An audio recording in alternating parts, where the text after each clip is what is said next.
Hilaire নিয়ম হইলো যদি একবারও সহবাস হয়ে যদি জামাই সাইডা দেয় বেটা সাইডা দেয় তাহলে 3 মাস পরে আমি বলেছি 3 মাস পরে আপনারা ওই আগের স্বামীর সাথে বিয়া শাদী হয়ে যাবে, বিয়া শাদী আপনারা করে যাবেন। এইভাবেই হয়েছে। ওখানে এটা কি অপরাধ? হে 1-1.5 ঘন্টার ভিতরে হে বিয়ে করছে, বিয়ে করি হে সহবাস করছে, করে হেরে আবার হে আমারে ডিভোর্স দিয়ে দিছে। হিল্লা বিবাহ অর্থাৎ কন্ট্রাক্ট ম্যারেজ আল্লাহর জমিনের নিকৃষ্ট কাজগুলোর একটা, নোংরা কাজগুলোর একটা।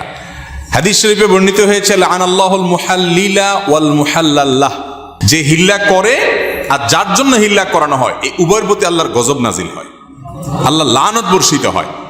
অনেক সমাজে আছে স্বামী স্ত্রীর মধ্যে যদি 3টা তালাক হয়ে যায় তো সমাজের মোড়ল মাতবররা বা কিছু হুজুররা একজন লোক ঠিক করে কন্ট্রাক্ট ম্যানেজ করা, যেহেতু এই স্বামীর জন্য এই স্ত্রী চির হারাম হয়ে গেছে, এখন অন্য কোথাও বিয়ে হলে সেই স্বামী তালাক দিলে কিংবা সে স্বামী মারা গেলে যদি হয় তাহলে কোনো কালে আবার চাইলে ফেরত আসতে পারবে। এটা হলো আল্লাহর বিধান। এখন আল্লাহর বিধানটাকে অপব্যবহার করার জন্য শর্টকাট বিয়ে দিয়ে, কন্ট্রাক্ট বিয়ে দিয়ে বলে ঠিক আছে কালকে তাহলে আজকে বিয়ে করো, কালকে তালাক দিয়ে দিও, 2 দিন পরে তালাক দিয়ে দিও, এরপর আবার বিয়ে করা। এই যে কন্ট্রাক্ট বিয়ে, এই যে আপনার হিল্লা বিয়ে, এটা গুনাহের কথা, এটার কারণে গুনাহ হয়, অপরাধ হয়, এবারে কোনো আলেমের পৃথিবীতে দ্বিমত নাই।